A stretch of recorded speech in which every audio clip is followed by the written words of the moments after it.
Buenas tardes y muchas gracias al Pen Club y a todos los organizadores de este evento. De verdad que me siento honrado con que me crean que soy tan importante, ¿no? En realidad lo que hago es, consumir la obra martiana, la amo ciertamente y ha sido de gran formación en mi vida. La conferencia que voy a dictar esta tarde la he titulado De la poética martiana. Y comienzo diciendo que la vivencia es el alma del poeta. Un poeta que nace, no se hace, a pesar de la academia donde muchos van a buscar cómo aprender a escribir o hacer poesía. Y la poesía, por su parte, es vida, en tanto quiere decir, en primer lugar, experiencia de vida y en segundo, energía. Pero no cualquier energía, sino la que conecta a ese ser con el misterio de lo desconocido para crear y decir de un modo peculiar y singularísimo lo que es negado al más común de los mortales. Y en ese acto de poetizar la vida, la experiencia humana, el poeta adquiere una nomenclatura solo reservada a Dios. Lo llamamos creador. No es mi intención detenerme en este misterio, pues misterio es, a pesar de los esfuerzos de filósofos, de historiadores y sociólogos por explicarlo y por definirlo. Pero sí encaminarnos a partir de aquí un poco para comprender medianamente el intimismo de la vida martiana a partir de sus experiencias vitales. Experiencias que lo llevan a recorrer el ciclo fatídico del héroe, que incluye partir al destierro, recorrer ese destierro y luego regresar al punto de partida y morir. Así encontramos desde un principio un raro sentimiento mesiánico que marca la vida y obra de José Martí. El presidio político en Cuba, por ejemplo, que es un texto de juventud, aparece esta idea fundamental de ese mesianismo que irá cobrando cuerpo a lo largo de su vida. Allí dice: mi patria me había arrancado de los brazos de mi madre y señalado un lugar en su banquete. Yo besé sus manos y las mojé con el llanto de mi orgullo, y ella partió y me dejó abandonado a mí mismo. La sublimación de la patria adquiere un carácter sagrado aquí en este texto, en la lucha precisamente de Martí por la reivindicación de la libertad. En este pasaje memorable, el apóstol es removido enérgicamente del seno de la madre para ser puesto justamente allí en medio de la lucha que habría de comenzar desde muy temprano. De manera que no es extrañar cómo asiste atónito a este banquete cuya alegoría de la patria simboliza los desmanes que fustigan a la patria en sí mismo. La experiencia del presidio fue decisiva. Como Dante ha visto y comenta, como Martí protagoniza y sufre los horrores de una metrópoli política y moralmente en los albores de su final. Su experiencia fue tan marcada que muchos años después encontramos otro texto capital que trasciende el marco de la poesía para generar idéntica acusación en el plano extraliterario. Se trata del poema Polque Verso de Versos Libres. El poema recrea el mundo comentado de nuestro autor desde una de las imágenes más fuertes de su literatura, que fue precisamente la del presidio. Y dice: sí, yo también desnuda la cabeza, de tocado y cabello, y al tobillo una cadena lurda heme arrastrando entre un montón de sierpes que revueltas sobre sus vicios negros parecían esos gusanos de pesado vientre y ojos viscosos que en hedionda cuba de pardo lodo lento se revuelcan. La presentación del sujeto lírico, despojado absolutamente del cabello y con un grillete, parece describir la fotografía que de juventud le había enviado a la madre y que se había hecho tomar con toda aquella indumentaria del recluso, que muchas personas conocen esa fotografía. Es el retrato del presidio el que obedece a una realidad personal, acentuada en la utilización justamente dentro de estos versos del adjetivo lourda, que es un neologismo de origen francés y que Martí adecua al español con iguales significados de recio, de pesado, de vulgar. Dice así: y al tobillo una cadena lurda heme arrastrando. Este grillete de juventud que marcó de por vida la salud del apóstol no solamente fue en el plano físico, pero más allá del impacto que haya tenido en su salud, la tragedia de la cárcel colonial trasciende el muro del recinto penitenciario para componer la radiografía social de una colonia caprichosamente expoliada de su libertad por la metrópoli de ultramar. Y así llegó a decir en algún momento, en este mismo presidio político en Cuba: Dante no estuvo en presidio. Si hubiera sentido desplomarse sobre su cerebro las bóvedas oscuras de aquel tormento de la vida, hubiera desistido de pintarlo, lo hubiera copiado y lo hubiera pintado mejor. Es así que, a diferencia de Dante, su tránsito por el infierno fue real. Y dice: y aún me aterro de ver con el recuerdo lo que he visto una vez con mis ojos. Y espantado póngome en pie cual emprender la fuga. Recuerdos hay que queman la memoria, zarzar es la memoria, mas la mía es un cesto de llama, a su lumbre el porvenir de mi nación preveo. Sumergido en las bestialidades del presidio, presiente que sería el encargado de encauzar la libertad de la patria. Y al igual que en Agdala, asume la misión de portar una profecía para su pueblo. Zarzal es la memoria, mas la mía es un cesto de llama, a su lumbre el porvenir de mi nación preveo.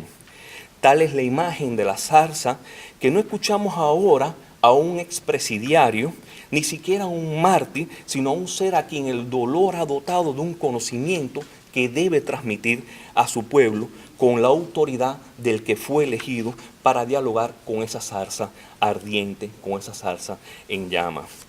Nada sorprende de la resonancia bíblica de esta lectura, sobre todo por evocar la experiencia juvenil del poeta en la cárcel colonial.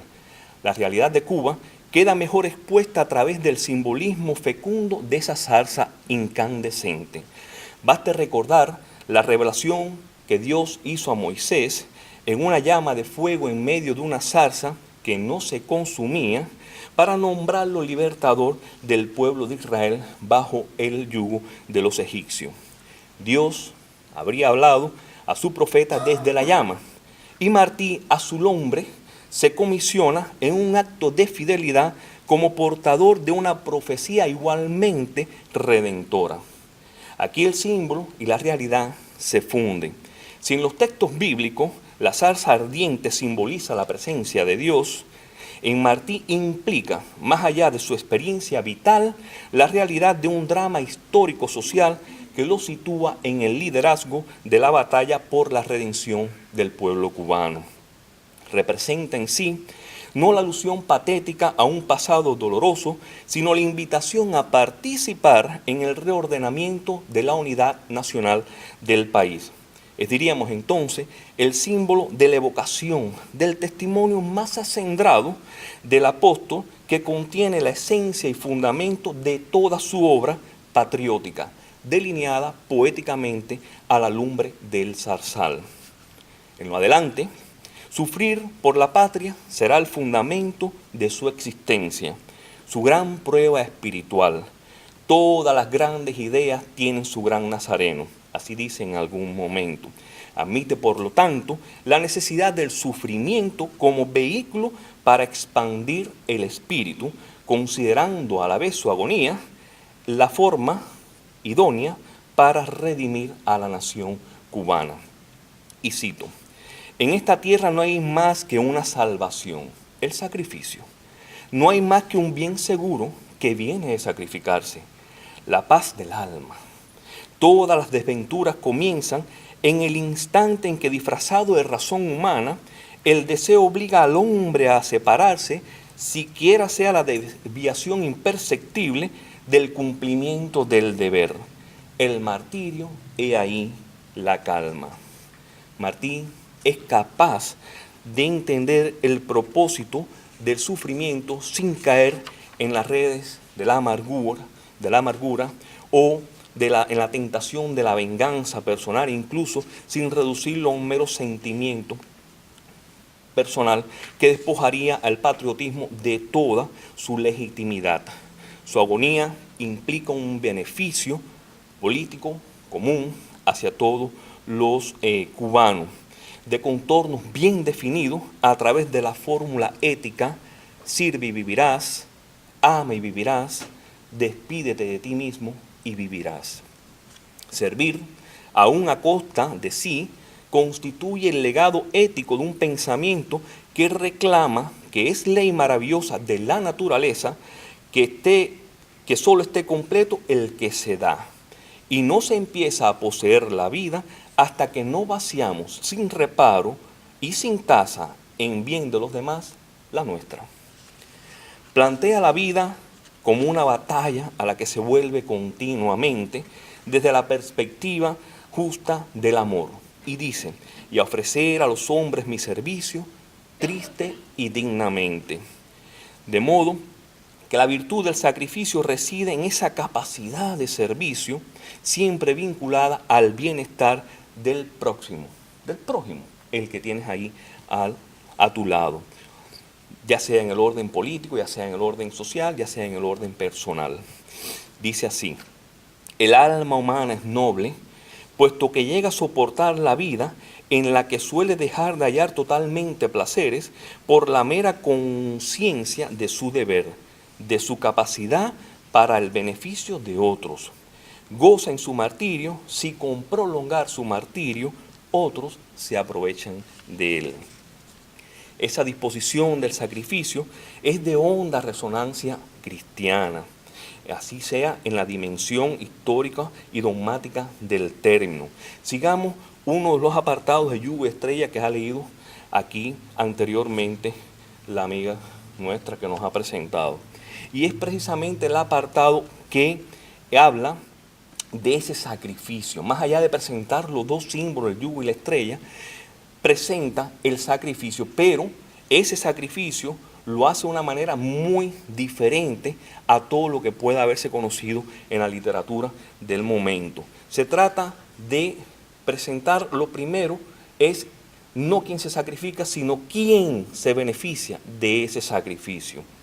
Y así dice: cuando al mundo de su copa el licor vació ya el vivo, se pone al final, cuando para manjar de la sangrienta fiesta humana sacó contento y grave su propio corazón, cuando los vientos de norte y sur virtió su voz sagrada, la estrella como un manto en luz lo envuelve, se enciende como fiesta el aire claro, y el vivo que a vivir no tuvo miedo, se oye que un paso más sube en la sombra. De modo que para Martí solo está vivo el hombre que se da. Este apartado, de profundo talante cristológico, recrea la consumación de ese sacrificio a través de los vocablos copa, licor y corazón, como símbolos de ese amor concurrente para subrayar la nobleza del acto mismo en sí. Ahora bien, a tenor de estas rápidas consideraciones, no podemos pasar por alto tampoco el simbolismo de la muerte en medio de esta vorágine de vida y de destierro del apóstol. Pues hay que decirlo, Martí vivió una vida muriendo a diario. Y en su obra poética, la muerte se topicaliza como uno de los grandes asuntos de todo su quehacer literario. Para servir, la voluntad que lo guió estuvo a saber fundada en esa sentencia de carácter universal que decía: la vida es una prueba, la muerte es un derecho. Nunca, nunca halló descanso en medio de escollos y vicisitudes, aun cuando el destino le deparaba un final similar al de un poema épico. Yo moriré sin dolor, será un rompimiento interior, una caída suave y una sonrisa. El tono confesional de este apunte es notorio y definitivo, sobre todo para quien ha sido seducido muy tempranamente por una fuerza que le preparó su espíritu para asumir las empresas más difíciles de su existencia hasta llegar sin descanso al cruce de aguas de dos ríos en el oriente cubano.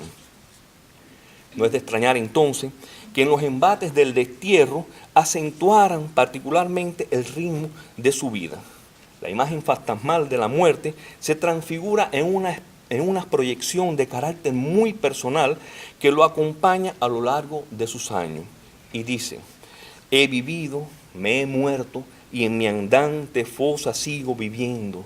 Una armadura de hierro montaras del siglo VIII, menos sí, menos que mi rostro pesa. Ciertamente, el dolor y la idea de la muerte son dos conceptos cuya naturaleza denota simultaneidad a lo largo de la obra martiana. Ambos se complementan con intensidad a medida que el escritor, que el poeta, que el héroe se va acercando al término de sus días. A tenor de esta consideración, convenimos que Martí se sabe condenado por varias vías, a saber, su salud física perennemente resquebrajada. Entre las muchas maluqueras o morideras, como la llamaba él mismo, sufrió de sarcocele a causa de la cadena que llevó en presidio, de ese golpe de cadena que iba de la cintura a los pies y le produjo la sarcocele. Y al decir de su doctor de cabecera, Juan Cisnero Correa, fue un mal del cual nunca se sanó ni se recuperó a pesar de las múltiples intervenciones quirúrgicas que tuvo. Asegúrese también, o agréguese también, el tumor en la pierna derecha, los padecimientos digestivos, los problemas en las vías respiratorias, etc. Por lo demás, en el plano sentimental, su matrimonio deshecho y la presencia esporádica del hijo también le laceraron el corazón de una manera muy intensa. En el orden político, digamos, la década del 80, fundamentalmente, fue marcadamente convulsa para el apóstol. Es objeto de espionaje de la Pinkerton National Detective y de la Davie Detective Agency, pagadas por el gobierno y la Capitanía General de La Habana y el cónsul de aquí español de Nueva York. Es tildado incluso de iluso en algún momento por exaltar el ánimo de los cubanos a raíz del desembarco en el 80 del general Calixto García, y que fue una empresa que fracasó absolutamente, y también tiene por otra parte la ruptura con el famoso plan Gómez Maceo en 1884. De manera que enfermedades, desamor, soledad, espionaje, intriga e incomprensiones políticas, liderazgo patriótico y trabajo incansable trascienden de un tirón la década de los 80 para concluir en el perverso atentado que lo pone al borde de la muerte en diciembre de 1892 aquí en Ybor City. El Domingo Triste, otro poema de la colección Versos Libres, la sensación de sentirse muerto en vida deviene en una imagen de contornos bien definidos que filtra toda la literatura martiana. La nostalgia por la patria lejana, la fragmentación dolorosa de su ánimo es bien marcado. Y dice: vino a verme un amigo y a mí mismo me preguntó por mí. Ya en mí no queda más que un reflejo mío, como guarda la sal del mar la concha de la orilla. Cáscara soy de mí, que en tierra ajena gira a la voluntad del viento huraño, vana, sin fruta, desgarrada, rota. Ciertamente, la realidad del exilio es cruel. Si bien siembra la fe en la independencia de la patria, también es blanco de un ahogo que no se permite proyectar en público o como figura pública. Solo en la intimidad de la creación se daba a inspiraciones poéticas, incluso muy inusitadas, como para darse a conocer en público. La mayoría o todos estos textos de los versos libres no fueron conocidos hasta entrado el siglo XX. El tema es extensible hasta aquellos porvillos de alas de mariposa que lidian con la sensación del que pierde la fuerza. Y dice así: todo se va muriendo a mi alrededor. ¿Es que se muere todo o es que me muero yo? Estos versos de aparente fragilidad expresan la esencia de su dolor de exilio, pero no es la voz tributaria del romanticismo que habla de la verdad individual y personal, sino el yo martiano, cuyo testimonio entrañable se debate en la inmediatez del destierro y del suplicio de sobrevivir el día a día. Recordemos que Martí no solamente tuvo que lidiar con un enemigo externo, sino también con personas dentro de las filas independentistas, dentro de los cubanos, dentro del exilio, que estuvieron en desacuerdo muchísimas veces con él y cuestionaban incluso sus decisiones, a pesar de que todos querían la independencia o la libertad de Cuba. Habría que llegar, según ellos, por diferentes maneras. Atendiendo a este hecho, conviene distinguir el símbolo de la cruz en medio de la vida de la obra martiana. Es un hecho que la cruz condensa en sí el mayor testimonio de amor experimentado por la humanidad, y se trata del sacrificio de Cristo. El hecho de que el Mesías cargara sobre sus espaldas la cruz y con ella los pecados del hombre, dota a este símbolo de un carácter eminentemente divino, más allá de cualquier categoría cultural o política o social. El conocimiento de la cruz, desde esta dimensión reconciliadora, ha marcado hasta hoy a todos los pueblos, sin importar que la fe cristiana no forme parte de su sistema religioso. En la poética martiana, la trascendencia de este símbolo concurre desde la misma fibra del relato bíblico, para consolidar el sistema ético del maestro, al punto de que nadie en su tiempo, fuera de las confesiones religiosas, se identificó de tal modo con el espíritu sufriente, compensador y redentor del Hijo. Así está en toda la obra, solamente hay que irlo marcando y leyendo para darnos cuenta. Dicho en otras palabras, en el drama de sus existencias personales y cotidianas, Martí quedó muchas veces abandonado a la intemperie de la incomprensión y a veces de los amigos. ¿Por qué? Porque la soledad es el signo de la cruz. Y la de Martí es una cruz por el dolor del mundo, por el dolor de su pueblo, que había sido comenzada, o sea, comenzó a clavar con los grilletes del presidio y terminada con la vara que cercenó su vida en 2 ríos. Y hasta hoy ese sigue siendo el ejemplo máximo de soledad y de amor que conocemos en nuestra historia. Basta observar cualquiera de su iconografía, cualquiera de sus fotografías, para darnos cuenta de que asistimos o vemos allí una especie de epopeya con marcado énfasis en su condición de espíritu solitario, a pesar de estar muchas veces rodeado de amigos y de gente que lo quería. Cada una de esas fotos, ustedes los ven que está como solo, en una actitud de profunda reflexión, meditabundo. Para Martí, el valor primordial de cruz deriva de la tradición cristiana, como hemos dicho, que la distingue por su esencia sacrificial.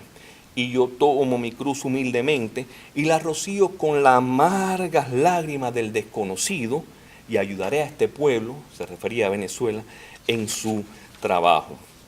La imagen resulta de las más acabadas de su poética, por cuanto prefiguran el sacrificio a partir de esa iconografía cristiana y por ende del suplicio del Mesías. De modo semejante nos declara en uno de sus versos sencillos: cuando al peso de la cruz el hombre morir resuelve, sale a hacer el bien, lo hace y vuelve, como de un baño de luz. Pero todo el simbolismo de la cruz en el corpus de la poética martiana se refiere exclusivamente al sacrificio. Conviene también distinguir su lectura en el sentido escatológico. Y así dice: y se verá en derredor de mi sepulcro un vapor como de mirra y de luz, y una flor nueva se abrirá en la cruz. Ya no se trata de la cruz del sufriente, portadora de ese valor histórico fundamental del símbolo, sino de la cruz transfigurada que distingue el altruismo del poeta. Altruismo que subraya en su sección En casa, en patria, al escribir: el Calvario primero y luego la cruz resplandeciente. Esta fórmula refunde la virtud de la entrega y el sentido escatológico del símbolo cruz en un modo decisivo e inmediato dentro de su vida y dentro de su obra. Pero solo esto sucede en el ámbito del verso. Realmente la primera manifestación del símbolo cruz como símbolo tal, habría que rastrearle hacia 1871, cuando desde España le envía a Trinidad Valdés Amador, la esposa de Sardá, un crucifijo de ébano y bronce que hasta hace algún tiempo estuvo allí, se conservaba en el Museo de Labra, ya no está. El joven había permanecido poco más de 2 meses en Isla de Pino y se recuerda inmerso en una profunda reflexión y silencioso, y leyendo el famoso biblión que estuvo allí también, que se desapareció del museo, ya no está tampoco el biblión. Recibía Trinidad en ese crucifijo, sin saberlo, sin sospecharlo, la revelación premonitoria de quien había elegido tempranamente el más universal de los símbolos para recorrer un largo camino que años después lo conduciría al enaltecimiento de su obra redentora en los márgenes memorables de 2 ríos. En su criterio, el sacrificio, ya fuese en la dimensión social o religiosa o política, es necesario para fomentar un bien común desde la perspectiva del amor al prójimo. Y dice, feliz aquel que en bien del hombre muere. Dice un poema también de los versos libres, yo sacaré lo que en el pecho tengo, para subrayar la convicción de un destino personal y trascendente. Así, para nutrir el fuego eterno, perecen en la hoguera los mejores, los menos por los más, los crucifixos por los crucificantes. El pasaje recrea la pasión de los mártires cristianos de los primeros siglos, pero el uso del cultismo crucifixum en lugar de crucificado no es mero rasgo de estilo para determinar la combinación silábica dentro del poema, sino el recurso léxico-semántico que denota con toda intención la selectividad del sacrificio y el dolor que el poeta parece sentir en carne propia. Y dice, los viles a nutrirse, los honrados a que se nutran los demás de ellos. Para el misterio de la cruz, no a un viejo pergamino teológico se bájese al corazón de un virtuoso. Y de ese pensamiento surge, a mi entender, uno de los versos más sublimes escritos en lengua castellana. Padece mucho un cirio que ilumina. Este exquisito adagio, de honda resonancia mesiánica, expresa la disposición de la entrega total que Martí cree necesaria en su obra. La esencia del sacrificio no consiste en la muerte misma, sino en el acto sublime y radical de la entrega, del olvido de sí que lo desborda. En los versos del poema Entre los hombres, Martí expone su evocación de servicio desde la angustia de un mártir actual. Dice, echaba al tigre el bárbaro romano a los fieles a Cristo, y a los hombres se echan los nuevos mártires ahora. En otro momento, delinea una imagen arquetípica del crucificado a partir de la implicación ética del sacrificio en la cruz. Ya me he visto las manos y los pies tan rotos como si me los hubieran clavado en la cruz. Suplicio, fiera, huesos quebrados, crucifixión, etc., es el saldo de una lucha que se despliega simbólicamente en el espacio desde donde escribe el poeta. Se trata de la sensibilidad e indiferencia de amigos y adversarios políticos a la que asistió la mayor parte de sus años, la mayor parte de su vida desde joven, incluso incomprensión a nivel familiar. Ciertamente, su concepción del sacrificio encuentra en el símbolo cruz una fuerza misteriosa y regente. A este respecto, Martí prefigura una imagen entrañable en el espíritu patriótico que vierte a modo de dedicatoria en un ejemplar de los versos sencillos a su amigo, el doctor Ulpiano de Yundé, donde dice, no hay pena cual la de amar a un pueblo solo y cautivo que vive clavado vivo a lo lejos de la mar. Ahora bien, por esas propiedades inmanentes del lenguaje, ocurre aquí una inversión de carácter semántico en la prefiguración del símbolo cruz. Ya no es el sujeto lírico, el crucificado, sino la patria. O más bien, la patria asume el papel del crucificado desde el dolor y el abandono. Y en su artículo periodístico Persona y Patria, fechado el 1 de abril del 93, alza una interrogante que subraya el deber del desterrado ante el tema de la libertad de Cuba. Pero, ¿cómo podrá el crucificado bajar de la cruz? Eso es lo que hacemos los cubanos de afuera, desclavar al crucificado. Semejante arenga, de singular tono emotivo, se distingue por la metaforización de la patria a través de una de las imágenes más exquisitas de la poética martiana. Ella delinea la unidad necesaria de todos los cubanos bajo un programa de profunda franqueza ética y política encaminado a desclavar al crucificado, entiéndase, a Cuba, que es un pueblo que vive cautivo, solo, clavado a lo lejos de la mar. A la luz de esa pasión, nuestro poeta se prefigura, diríamos, en el hombre de Arimatea. Pero a diferencia de aquel, no se presenta ante el Pilato colonial por un permiso especial para bajar o desclavar al crucificado, sino ante su pueblo para convocarlo a participar de una gran gesta patriótica, la libertad de la patria. Desde luego, esa convocatoria no constituye únicamente una mirada plástica de la realidad cubana. Antes bien, demanda la disposición de todos para ofrendar la vida en el ámbito de la lucha redentora. Y nosotros, los del exilio, abramos los brazos a fin de llevar eso adelantado para que nos lo claven en la cruz. En este sentido, es que apenas unos días antes de morir, le escribe a Gonzalo de Quesada: en la cruz murió el hombre en un día, pero se ha de aprender a morir en la cruz todos los días. Por añadidura, las calamidades venían por sus propios pasos, delirantes e implacables, para minar cuanto fuera posible en torno al apóstol. Aprovecho y cito aquí ahora un breve fragmento que le contesta, de la contesta que hiciera Enrique Collazo el día 12 de enero de 1892, con motivo de una resentida carta que éste le hubiese enviado desde La Habana a principios del mismo mes. Dice Martí a Collazo: ¿no le han dicho que en el Cayo Hueso me regalaron las trabajadoras cubanas una cruz? Creo, señor Collazo, que he dado a mi tierra desde que conocí la dulzura de su amor, cuanto hombre puede dar. Creo que he puesto a sus pies muchas veces fortunas y honores. El texto se refiere a la polémica suscitada a raíz de la alusión de Martí al libro de Raúl Roa, A pie y descalzo, en el discurso Con todos y para el bien de todos.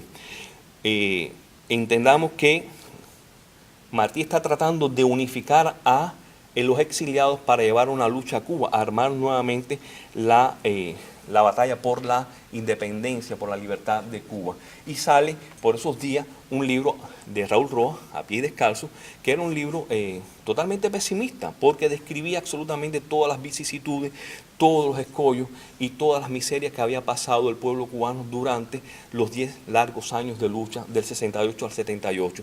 Y el libro de alguna manera está diciendo que no queremos volver a pasar por lo mismo. Imagínense, en un momento en que Martí, 1892, está arengando al pueblo para volver a la lucha, pues hace la alusión a este texto de una manera que considero fue uno de los grandes errores políticos del apóstol. No debía haberlo mencionado en su discurso, puesto que a Raúl Roa todo el mundo en el exilio lo quería y era un patriota de renombre. O sea que en ese sentido Martí podía haberse ahorrado todo lo que suscitó a partir de ese comentario en el discurso, lo que vino posteriormente. El 4 de enero de 1892 había visitado varias de las manufactureras de tabaco en el Cayo, la de Soria, la Rosa Española, la de Eduardo Hidalgo Gato, donde tuvo el singular suceso. Las trabajadoras, los operarios allí, le habían regalado un ánfora de plata y las obreras una cruz hecha con menudas conchas de mar. El mismo presente que una vez le había mandado a Trinidad desde joven, volvía a sus manos muchos años después, como una especie de premonición de un símbolo que había sido elegido por este hombre para encabezar la libertad y la lucha de su pueblo. De ahí ese sentimiento mesiánico que está a lo largo de toda su obra. Poco tiempo después, el 20 de abril del 92, le escribía a José Dolores Pollo: estamos con la cruz y la vamos cargando. Imagen que sintetiza la campaña difamatoria tejida en su contra por la Capitanía General de La Habana a raíz del apoyo y organización del Partido Revolucionario Cubano en pleno apogeo a lo largo del exilio. Me permito cerrar estas apostillas con el texto conocido como Carta Roa Collazo, que fue suscitado a raíz de esa mención de Martí en Con Todos y para el bien de todos. Y el texto culmina diciéndole: creo que no me falta valor necesario para morir en su defensa de la patria. Y según testimonio, sus últimas palabras en público fueron justamente: quiero que conste que por la causa de Cuba me dejo clavar en la cruz. Palabras pronunciadas aquel 19 de mayo de 1895 frente a las tropas y que constituyen el ánimo, el sumo de este símbolo en todo su esplendor. Quizás ello explique, de alguna manera, lo prematuro de su muerte. Ser clavado en la cruz no era precisamente la guerra que durante años había preparado, ni los riesgos consabidos que llevaba para él y para los demás. Tampoco entrar en combate a lo que sabemos que estaba dispuesto. Ni siquiera su desistimiento ante la asamblea de representantes del pueblo cubano en armas que debía reunirse en el centro del país. Creo en lo fundamental que tenía la orden de partir al extranjero, donde ciertamente se pensaba que podía ser más útil recopilando armamento y dinero para la lucha. De modo que ser clavado en la cruz era alejarlo de la contienda bélica por la libertad a la que él mismo había convocado. Ser clavado en la cruz fue entonces la trascendencia de su apostolado de servicio, de un testimonio misterioso de amor a su pueblo y el instante en que se encumbra el modo trágico en que perdió la vida en el cruce de agua de dos ríos, suceso que lo convierte en el único gran libertador americano muerto en combate por la redención de su pueblo. Muchas gracias.